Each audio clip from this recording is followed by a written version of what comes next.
आज हम पढ़ने वाले हैं ज्योग्राफी का चैप्टर 1। भारत आकार और स्थिति, मतलब भारत का जो आकार है वो किस तरह है, उसकी स्थिति हमारे वर्ल्ड के मैप पर कैसी है, तो वो पढ़ने वाले हैं भारत के बारे में। और मेन चीज़ें पढ़ने वाले हैं, मेन पॉइंट। तो पहले मैं आपको कुछ मेन पॉइंट बता दूंगा जो भारत के बारे में। तो पहला पॉइंट क्या है कि जो है भारत की जो जनसंख्या है वो कितनी है, 121 करोड़। अब ये है 2011 की जनगणना के अनुसार, क्योंकि अभी तक दोबारा से जनगणना हुई नहीं है, तो अभी तो बहुत इंक्रीज हो गए होंगे, अप्रॉक्स 140 करोड़ तक तो पहुंच ही गए होंगे आराम से। लेकिन ये 2011 की जनगणना जिसमें कि भारत की जनसंख्या 121 करोड़ थी। अब नेक्स्ट क्या है, क्षेत्रफल जो है भारत का, यानी कि जो एरिया है वो है 32.8 लाख किलोमीटर। ठीक है, इसका जो एरिया है भारत का पूरा, यानी कि ये जो पूरा एरिया है भारत का, ये कितना है 32.8 किलोमीटर, 32.8 लाख किलोमीटर। ठीक है। अब तीसरा क्या है, भारत में कितने राज्य हैं, 28 स्टेट्स हैं भारत में। अब पहले कितने थी, 29 स्टेट, लेकिन क्या किया, जम्मू कश्मीर को जो है यूनियन टेरिटरी यानी केंद्र शासित प्रदेश बना दिए, जिससे कि वापस 28 राज्य हो गए। मतलब भारत में पहले भी 28 राज्य थे अप्रॉक्स 2013 तक, लेकिन 2 जून 2014 को जो तेलंगाना था वो भारत का 29 स्टेट बनाया गया, 29वां राज्य। लेकिन क्या, अब जम्मू कश्मीर को हटा दिया तो 28 राज्य फिर से हो गए और यूनियन टेरिटरी बढ़ के 10 हो गए। ठीक है। उसके बाद तो भारत की जो यूनियन टेरिटरी है वो कितनी है, 9 केंद्र शासित प्रदेश। इसके बारे में बताऊंगा कौन कौन से हैं 9 केंद्र शासित प्रदेश। पहले 7 थे, अब 9 हो गए। ठीक है। और उसके बाद क्या है, जो भारत का एरिया है, यानी कि मान लो ये पूरा एक वर्ल्ड है हमारी अर्थ, इसमें जितने भी कॉन्टिनेंट हैं, जितने भी महाद्वीप हैं, उन सब के एरिया को मिला के भारत जितना भूभाग है भारत का, जितना भारत कवर करता है वो है 2.4%। यानी कि अगर जितनी ये ज़मीनें हैं पूरे, मतलब जितने कॉन्टिनेंट हैं, 7 कॉन्टिनेंट है, उनमें जितनी ज़मीन है उसका 2.4% भारत है। ठीक है, भारत का जो भूभाग है। अब उसके बाद क्या है, विश्व के कुल जनसंख्या में प्रतिशत, भारत की जितनी 121 करोड़ की जनसंख्या है वो विश्व की जनसंख्या के 17.5%, यानी कि 70.5% है। ठीक है, मतलब जो 121 करोड़ है ये पूरे वर्ल्ड में जितनी संख्या है, जनसंख्या है, उसका 17.5% है। ठीक है, पूरे वर्ल्ड की जनसंख्या मिला के। और उसके अगला पॉइंट क्या है, जनसंख्या के अनुसार भारत का स्थान दूसरा है। सर ने कल बताया भी था आप लोगों को कि जनसंख्या के अनुसार पहला जो स्थान है वो है चीन का, एंड दूसरा स्थान है भारत का। ठीक है। अब चीन की जनसंख्या अप्रॉक्स 150 करोड़ है और भारत की 121 करोड़ है। ठीक है। हाँ, और ये भी आंकड़े पुराने हैं क्योंकि 2011 मैंने आपको बताया था, 2011 की जनगणना के अनुसार है। अभी तो काफ़ी बढ़ गए होंगे, जनसंख्या में वृद्धि हुई होगी। और उसके बाद क्या है, क्षेत्रफल के अनुसार, यानी कि मैंने बताया 2.4% जो भूभाग है वो भारत कवर करता है। लेकिन ये क्षेत्रफल के अनुसार भारत जो है वो है 7वां सबसे बड़ा देश, मतलब सबसे पहले रूस है। और उसके बाद मैं बताऊंगा अभी आगे कौन कौन से देश हैं, 1 2 3, मतलब ऐसे आपको सीरियल वाइज अभी मेन में थोड़ा समझ लेते हैं। एंड उसके बाद क्या है, भारत की जो स्थल सीमा रेखा है वो 15,200 किलोमीटर। स्थल सीमा मतलब ये जो यहाँ से ऐसे पूरा ये है ना, ये पूरा ये यहाँ से पूरा यहाँ तक, यहाँ तक, यहाँ तक, मतलब जो साइड है सीमा है वो है 15,200 किलोमीटर। ठीक है। और जो तटीय सीमा रेखा, यानी कि जो समुद्र के किनारे सीमा है भारत की, जो हिंद महासागर और अरब महासागर में मिलती है, वो है 7,516.6 किलोमीटर। यानी कि 7,516 किलोमीटर और 600 मीटर। ठीक है, इसको याद रख लेंगे। आ भी सकता है पेपर में कि भारत की जो सीमा है वो कितनी बड़ी, मतलब उसका कितनी लेंथ है उसकी, और जो तटीय सीमा है वो कितनी बड़ी है, तो ये आ सकता है। आप लोग उसको रिमेम्बर करके रखिएगा। एंड नेक्स्ट है भारत की जो मानक यानी उत्तर रेखा है, यानी कि जिससे भारत का समय चलता है, पूरे इंडिया का समय सेम है। ठीक है, तो वो रेखा क्या है, 82 डिग्री। मैं आपको बताता हूँ, यहाँ से है, देखिए ये है हमारा उत्तर प्रदेश, इधर है नेपाल, ये है उत्तर प्रदेश, और वो जो रेखा है वो उत्तर प्रदेश के मिर्जापुर से होकर गुजरती है। यहाँ से ऐसा आप मान लो, यहाँ से होकर गुजरती है, जो कि है 82 डिग्री 30, यानी इसको हम 82 1/2 डिग्री भी लिख सकते हैं। ठीक है, पूर्वी देशांतर है ये।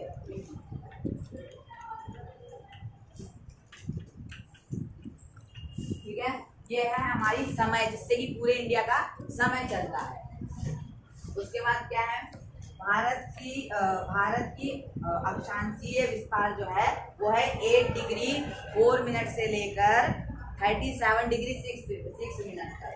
यानी कि यहाँ से हमारे जम्मू एंड कश्मीर से यहाँ के तमिलनाडु तक, ये है तमिलनाडु, लिख देता हूँ ऐसे आएगा ना। तो ये है हमारा 37 डिग्री 6 मिनट, और ये है 8 डिग्री 4 मिनट। अब ये मिनट क्या है, ठीक है, मैं बताता हूँ। 1 डिग्री 4 मिनट, मतलब जो एक हमारे अर्थ है 1 डिग्री घूमने में 4 मिनट लेती है, तो 10 डिग्री का डिफरेंस होता है। जैसे ये अर्थ मान लो, 1 सेकंड मैं आपको बताता हूँ। ये अर्थ है मान लो, ठीक है, एक स्फीयर है, अर्थ स्फीयर है। ठीक है, ये ऐसे लाइन है अर्थ में, ठीक है, ऐसे और ऐसे हैं। ठीक है, तो ये जो लाइन है, ये जो मिड की लाइन है, ये क्या है, 0 डिग्री है। ये जो ये ऐसी मिड की लाइन है, ये भी 0 डिग्री है। अच्छा, इनको बोलते क्या है, मैं बताता हूँ आपको। इनको बोलते हैं देशांतर और अक्षांतर, यानी कि लैटिट्यूडनल लाइन और लॉन्गिट्यूडनल लाइन। ठीक है, जैसे हम इंग्लिश में भी पढ़ा होगा वर्टिकल और हॉरिजॉन्टल, तो वैसे ही होती है। तो ये लाइन जो है 10-10 डिग्री के अंतर पे होती है। 10 डिग्री यानी कि इसके बीच का जो अंतर है, अगर हम यहाँ पे 0 है तो ये कितने होगी, 10 डिग्री। ठीक है, ये होगी हमारी 10 डिग्री। इधर भी ये जो है ये होगी 10 डिग्री, 10-10 डिग्री का अंतर है, यानी कि अप्रोक्स 40 मिनट का अंतर। ठीक है, ये इससे इस लाइन तक में 40 मिनट का अंतर है, तो 1 डिग्री बराबर 4 मिनट होता है। तो इसलिए इसको लिखा गया है 37 डिग्री 6 मिनट और 8 डिग्री 4 मिनट। ठीक है, अब नेक्स्ट क्या है, भारत का जो देशांतरीय विस्तार है वो है 68 डिग्री 7 मिनट से लेकर 97 डिग्री 25 मिनट तक, जो कि हमारे यहाँ गुजरात से शुरू होता है। ये है गुजरात। ठीक है, गुजरात के यहाँ से शुरू होकर और ये हमारा जाता है अरुणाचल प्रदेश। ये है अरुणाचल प्रदेश।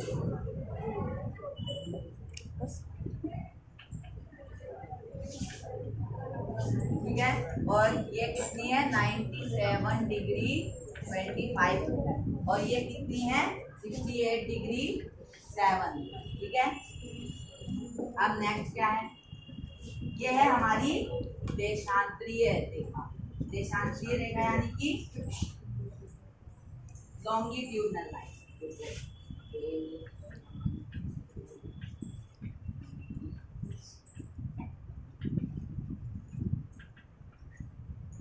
ठीक है, और ये क्या है, अक्षांशीय रेखा,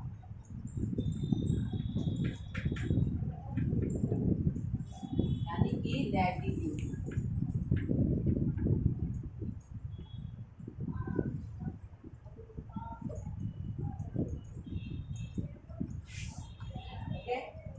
अब नेक्स्ट क्या है, अब पढ़ते हैं भारत के पड़ोसी देश। तो भारत के लगभग 6-7-8 पड़ोसी देश हैं, तो मैं लिख लेता हूँ। अब पढ़ेंगे भारत के पड़ोसी देश कौन कौन से हैं, ठीक है। तो पहला भारत के जो पड़ोसी देश है वो है, इंग्लिश में लिख देता हूँ, आप लोग समझ जाना, अफगानिस्तान। फिर क्या है, पाकिस्तान। फिर चाइना और भूटान, श्रीलंका और मालदीव, ठीक है। हम नेक्स्ट क्या है, भारत में क्षेत्रफल के आधार पर सबसे बड़ा राज्य कौन सा है। मतलब ये पूरे भारत है, मान लो इंडिया भारत इसका 7वें नंबर पे है, 7th प्लेस पे है इंडिया। जो देश हैं उनके भूभाग मतलब क्षेत्रफल के अनुसार। तो अब भारत में ऐसा कौन सा स्टेट है जो नंबर 1 पे है, और ऐसा कौन सा स्टेट है जो सबसे डाउन मतलब सबसे कम क्षेत्रफल है। तो जो सबसे ज़्यादा क्षेत्रफल जिसका है वो है राजस्थान, एंड जिसका सबसे कम क्षेत्रफल है वो है गोवा, ठीक है। अब राजस्थान की राजधानी जयपुर और गोवा की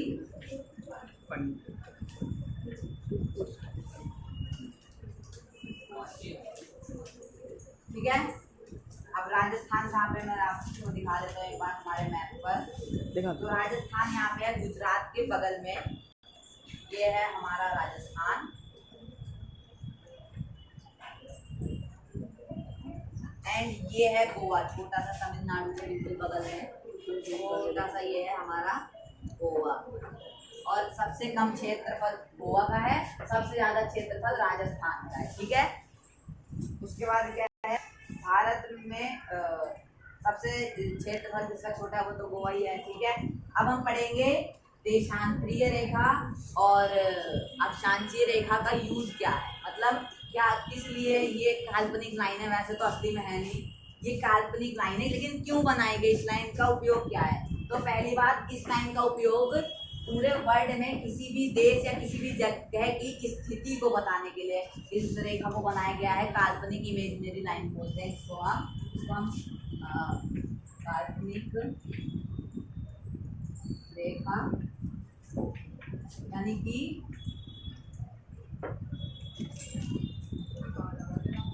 इमेजिनरी लाइन, ठीक है। ये असली में नहीं है, लेकिन ये मैप पे दिखाई जाती है, क्यों, किसी भी देश की स्थिति को बताने के लिए कि वो कितनी डिग्री कहाँ से कितना है, ताकि हम उसके मैप के आधार पर उसका पता लगा सके, ठीक है। और इसी रेखा के अनुसार टाइम भी चलता है।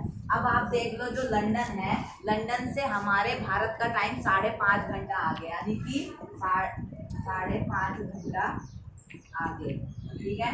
मतलब अगर स्टार्ट, तो ये 5.5 घंटा जो है वो भारत का टाइम आगे है। क्यों आगे है, पहले एक बार हम छोटा सा आपका वो बना देते हैं। अब मान लो ये है बिल्कुल सेंटर में है, ये है मान लो लंदन, ठीक है।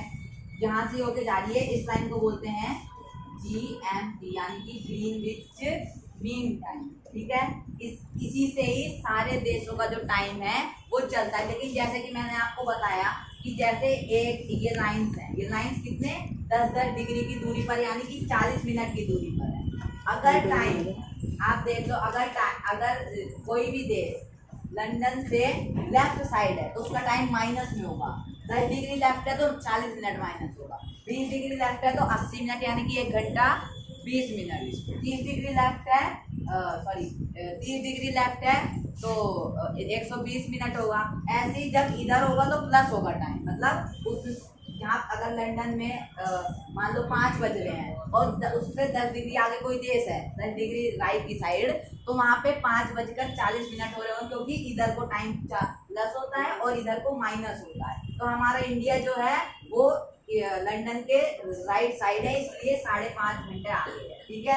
और जो अमेरिका जैसे देश हैं वो इस साइड है, इसलिए उनका टाइम लंदन से पीछे चलता है। जैसे बोलते नहीं कि अभी हमारे इंडिया में रात हो रही है, दिन हो रहा है तो कहीं रात हो रही होगी, या हमारे इंडिया में रात हो रही है तो दिन तो वो इसी कारण होता है, इसी टाइम के आगे पीछे का है। अब ये टाइम लंदन से क्यों लिया गया?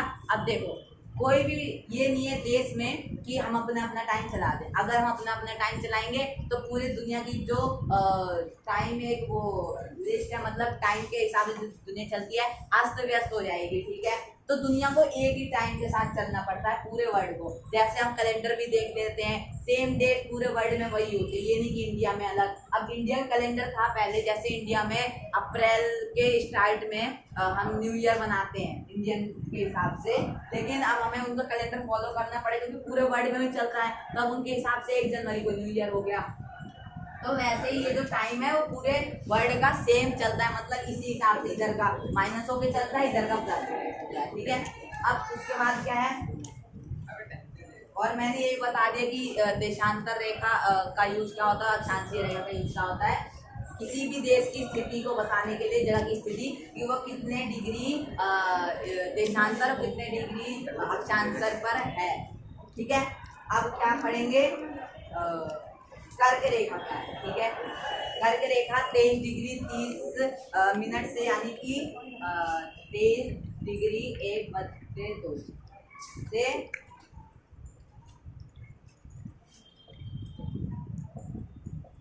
ये है हमारे मैप पे 23 डिग्री 1/2। ठीक है, अब देखते हैं कर्क रेखा कहाँ कहाँ से होकर गुजरती है। ठीक है, पेपर में आ सकता है क्वेश्चन कि जो कर्क रेखा है वो भारत के किस किस राज्य से होकर गुजरती है। तो मैं बता दूं, कर्क रेखा भारत के गुजरात से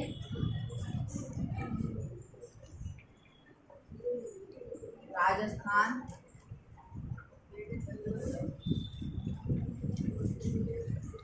मध्य प्रदेश,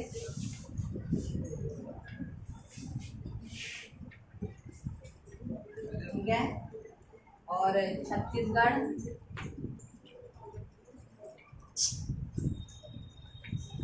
और हमारा झारखंड,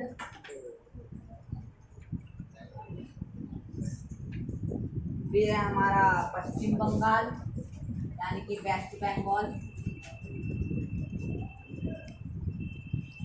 और त्रिपुरा,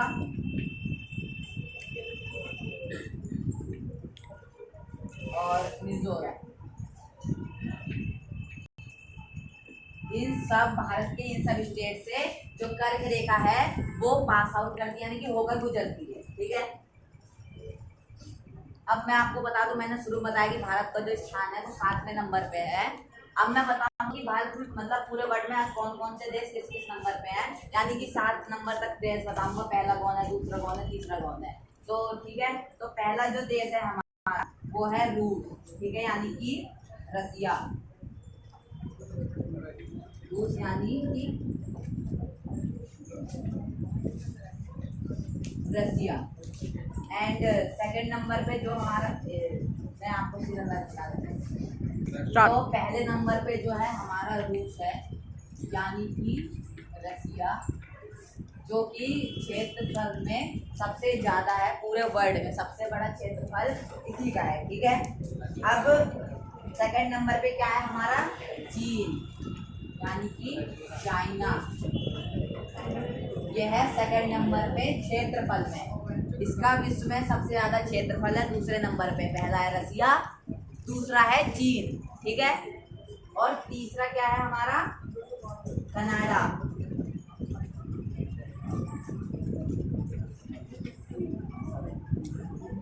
इसका है तीसरे नंबर पे सबसे ज़्यादा क्षेत्रफल। चौथा हमारा जो है संयुक्त राष्ट्र अमेरिका, यानी कि अमेरिका लिख देता हूँ मैं, बहुत बड़ा नाम हो जाएगा, यानी कि USA, United states of America, संयुक्त राज्य अमेरिका। चौथा छठा 5वें नंबर पे हमारा जो है वो है ऑस्ट्रेलिया, और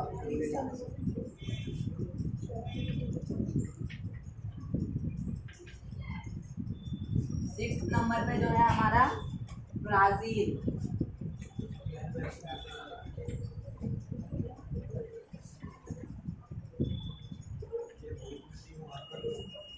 और 7th पे आता है हमारा भारत यानी कि इंडिया। ठीक है, ये सब आप लोग याद करके रख लेना क्योंकि पेपर में भी आ सकता है कि क्षेत्र। तो कुछ बुक्स में जैसे मैंने बताया वैसे दे रखा था, लेकिन कुछ किताबों में अलग भी दे रखा था। मैं उस हिसाब से बता देता हूँ। पहले पे तो रूस ही रहेगा, ठीक है, यानी कि रसिया। सेकंड नंबर पे क्या है, कनाडा। ठीक है, चीन की जगह है सेकंड पे कनाडा। थर्ड पे क्या है, अमेरिका।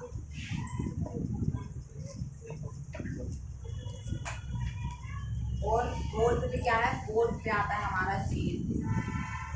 फिफ्थ पे जो है ब्राजील,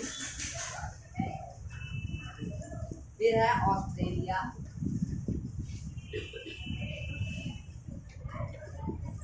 एंड 7th पे आता है भारत। ठीक है,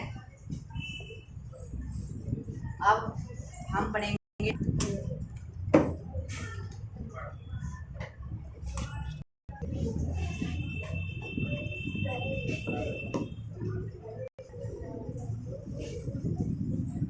हाँ, अब हम पढ़ेंगे भारत की समुद्री सीमा।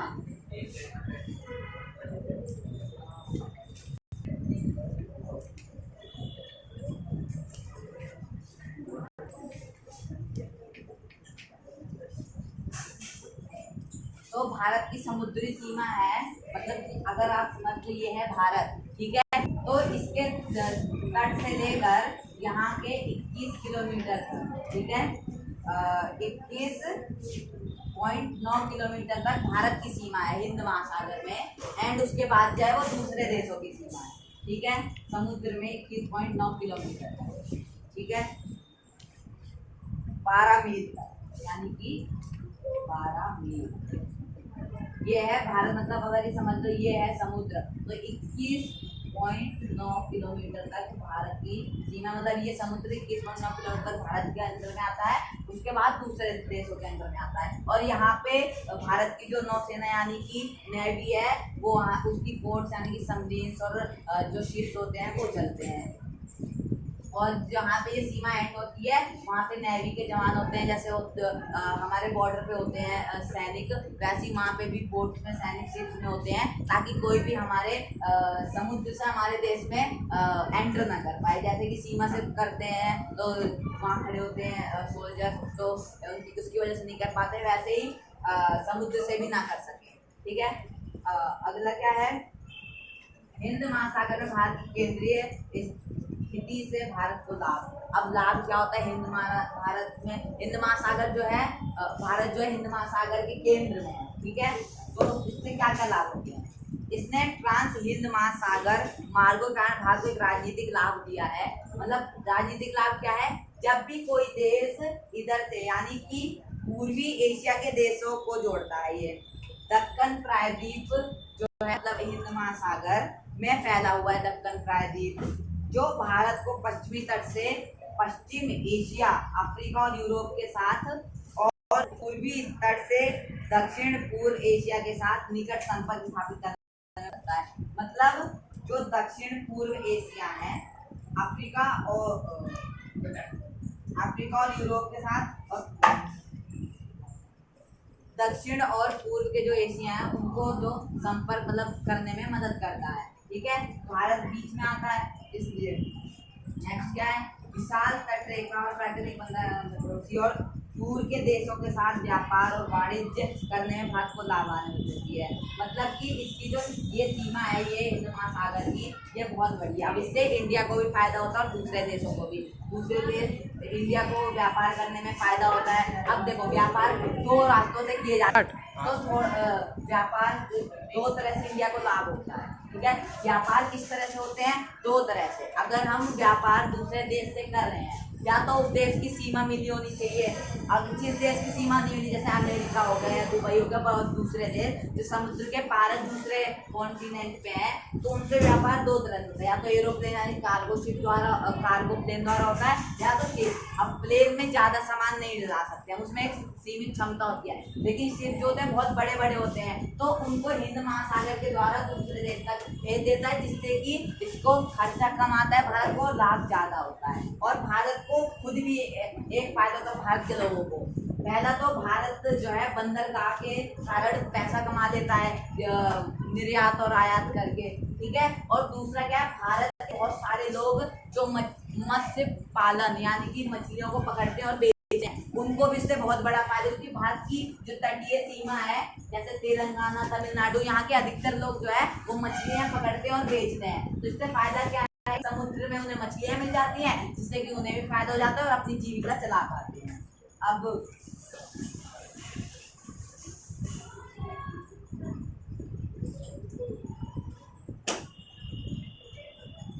अब मैंने कल भी आपको क्लास में बताया था कि कर्क रेखा जो होती है वो भारत को 2 भागों में बांटती है, ठीक है, इक्वल भाग में।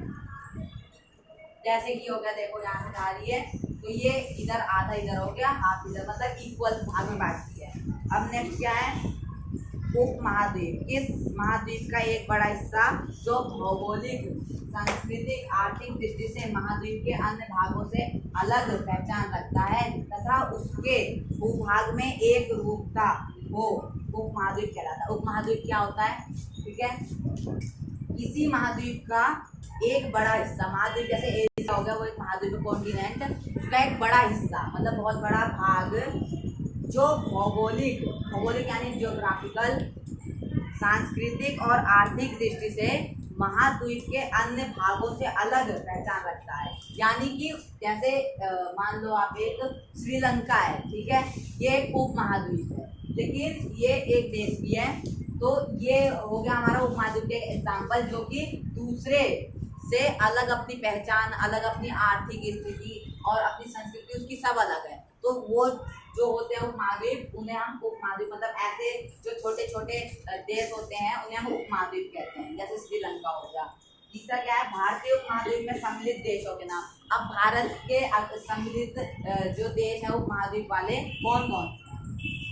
उत्तर पश्चिम में पाकिस्तान है, ठीक है, उत्तर में नेपाल है, भूटान पूर्व में है और बांग्लादेश तथा मध्य में भारत सम्मिलित है, ठीक है। इसमें क्या क्या है जो उप महाद्वीप है, कौन कौन से हैं भारत के अगल बगल? उत्तर पश्चिम में जो है वो है यानी कि नॉर्थ वेस्ट में पाकिस्तान है और नॉर्थ में जो है नेपाल है, फिर नेपाल और भूटान भी है।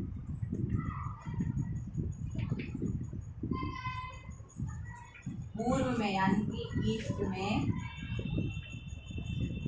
बांग्लादेश है